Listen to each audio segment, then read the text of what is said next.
Ibu, kau sambil doakan itu anakmu.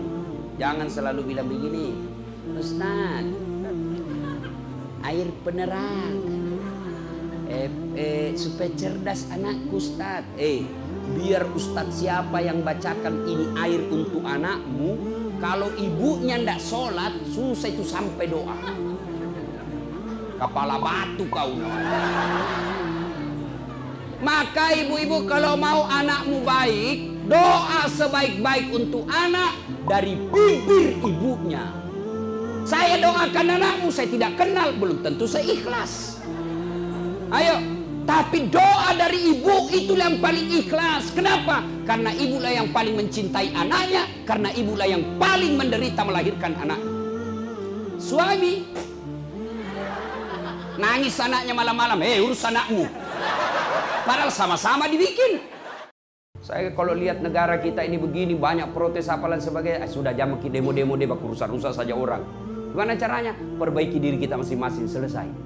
Coba kalau orang tua berhasil mendidik anaknya menjadi orang-orang yang baik, dia menjadi pejabat-pejabat yang baik, menjadi polisi-polisi yang baik, tentara-tentara yang baik, dosen-dosen yang baik, otomatis masyarakat kita baik.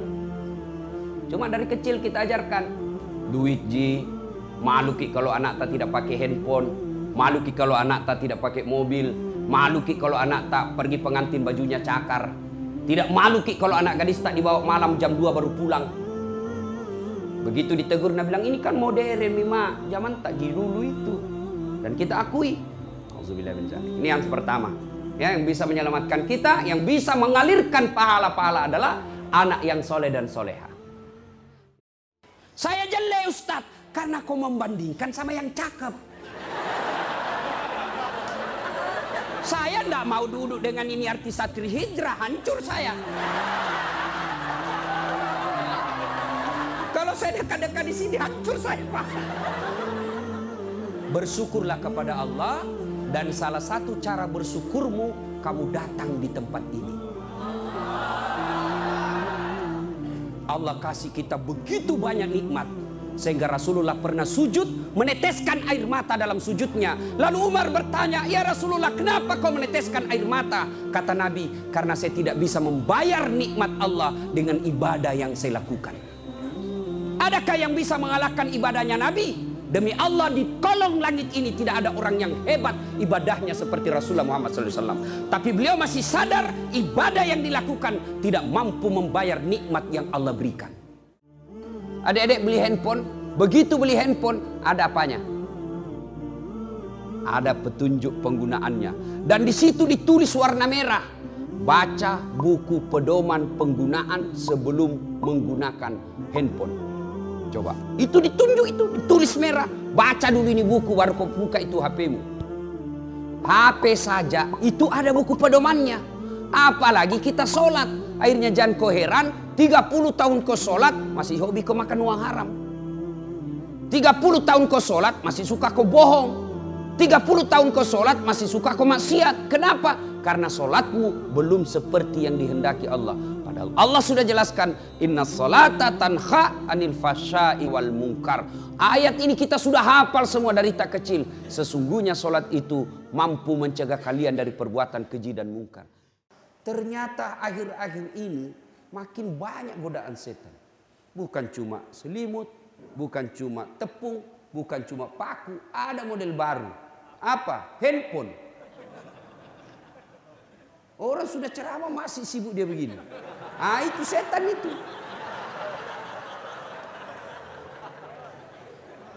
Pasti Bapak tidak perhatikan saya. Yang Bapak perhatikan handphonemu. Maka simpan dulu handphone.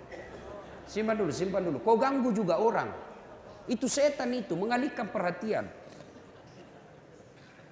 Bapak tahu kenapa itu? Saya serius, simpan dulu HP, simpan dulu. Saya perlu jelaskan. Bapak tahu kenapa itu melempar jumrah 3 hari? Kenapa itu ketika kita pergi lempar jumrah ibadah haji 3 hari? Dan satu tempat 7 batu. 3 hari. 1 setan besar, setan kecil, setan menengah. 3 tempat masing-masing 7 batu. Dan 3 hari. Berapa berarti kalau 3 hari? 21 batu 1 hari. 3 hari berapa?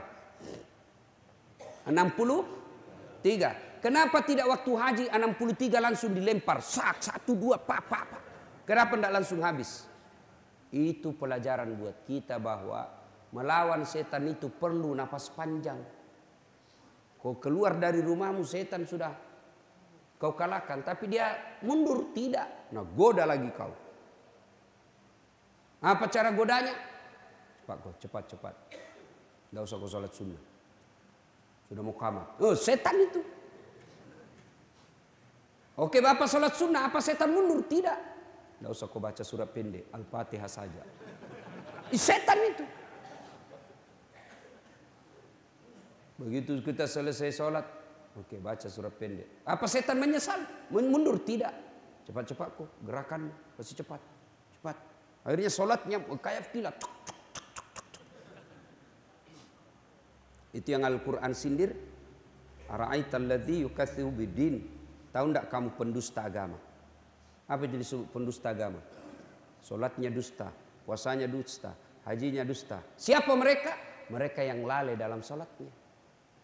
Siapa yang lalai dalam sholatnya? Nah, mereka itu kalau sholat. Ditanya, kenapa cepat sekali? Ya kan saya sudah hafal, saya sudah 21 tahun sholat. Saya hafal sudah itu, biar saya tutup mata saya bisa. Sholat bukan soal hafal, bos. Sholat itu soal penghambaan diri kepada Allah. Kalau soal hafal bilang kau saja Allahu Akbar, Tuhan bacaannya sama kemarin, Assalamualaikum. Selesai begitu saja. Tapi kan sholat ini penghambaan diri. Kenapa orang kalau sholat tidak sholat dianggap kafir? Bahkan Imam Syafi'i katakan kalau dia tidak sholat dia meninggal, jangan kau sholati. Kenapa sebenarnya itu? Orang tidak puasa masih Islam. Orang tidak haji masih Islam. Orang tidak bayar zakat masih Islam. Tapi ketika tidak sholat, kafir. Kenapa? Karena puncak penghambaan diri, deklarasi bahwa saya hamba, itulah sholat. Orang puasa belum tentu sepenuhnya menghambakan diri. Kenapa? Bisa puasa sambil berjualan. Masih ada kerjaan lain. Orang puasa masih bisa kita baring-baring. Orang puasa masih bisa dengar musik. Orang puasa masih bisa main gitar. Belum total dia menghambakan diri. Coba. Orang haji masih bisa bikin kegiatan lain. Bahkan ketika haji boleh kita peluk-peluk istri. Ketika haji bapak boleh berniaga. Boleh bawa bersana ke batu cincin, pergi jual di Mekah. Boleh. Ketika bayar zakat boleh bapak berbisnis. Tapi ketika sholat semua kegiatan dunia hentikan, kau hambaku. Lahir batin kita menghambakan diri. Makanya dikatakan orang yang sholat kafir. Kenapa? Disitulah puncak pengakuan kita. Ya Allah, saya hamba, kau Tuhan. Coba ketika bapak sholat, ada enggak kegiatan lain? Ada. Minimal 5 menit tidak ada kegiatan lain. Tidak boleh kau sambil sholat sambil main gitar. Orang gila. Allahu Akbar, mengap. Sami Allahu liman hamidah. Begadang jangan begadang. Tidak boleh, bos. Kau puasa boleh tidak nyanyi? Boleh. Darah muda, darah yang pada remaja. Batal puasamu? Tidak. Bagaimana kalau wudu? Batal tidak? Kumur-kumur, batal. Batal. Kenapa bisa? 3 kau kasih masuk, 1 je keluar. Kumur-kumur. 3 kali masuk, kenapa 1 keluar? 2 yang kau hisap. Boleh pak. Bayar zakat. Bapak boleh berniaga. Boleh. Bapak sambil jalan pergi ke masjid bakar zakat fitrah. Sampai di masjid ada telepon. Bos, ada beras 5 kilo. Ada. Bisa bapak sambil bayar zakat, bisnis. Boleh. Sahadat. Boleh bapak sambil tidur-tidur. La ilaha illallah. Muhammad Rasulullah. Tapi sholat boleh kau berdagang. Allahu Akbar. Allahu Akbar kabir. Halo, Assalamualaikum. Ada telur? Oh ada, tunggu dulu.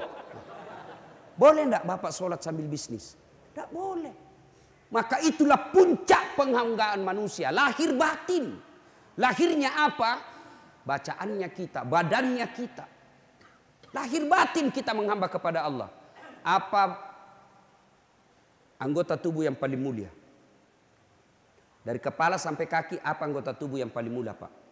Yang paling mulia? Apa? Kepala. Bapak bercanda, pegang pukul paha, masih ketawa orang. Bapak dorong perut, masih ketawa. Tapi jangan kau coba-coba dorong kepalanya. Kurang ajar kau. Iya toh? Apa yang paling hina di anggota tubuh kita? Apa? Kaki. Kau kasih uang orang pakai kaki, marah dia. Kenapa? Kaki ini hina. Dah saat ini uangnya, ambil kau. Wow, aku bilang saya miskin, jangan kasih gitu, saya tikam kau. Kenapa? Kaki ini paling hina.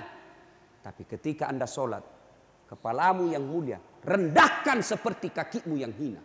Kenapa? Kau hamba di hadapan Allah. Kau hamba, hina kau di hadapan Allah. Kau hambaku. Coba kalau bapak datang sama manusia, menyesal, datang sama pak polisi minta tolong.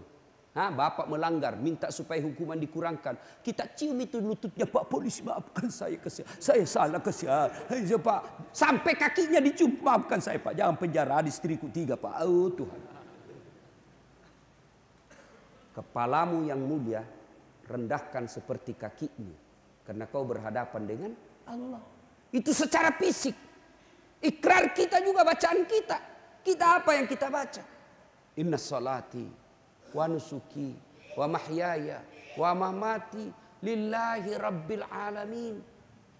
Kita baca juga. Secara fisik juga kita baca. Iyyaka na'budu wa iyyaka nasta'in. Puang, ini mi puang lo sompah, nania ini to mi puang wallo tulungi. Ya Allah, hanya Engkau Tuhanku yang kusembah dan hanya Engkau Tuhanku yang aku ibadah. Minta tolongi. Maka ketika sholat tak boleh kalian buru-buru. Ya, itu setan itu. Nah, apa setan ini? Alhamdulillah, setan sudah hilang ini hari.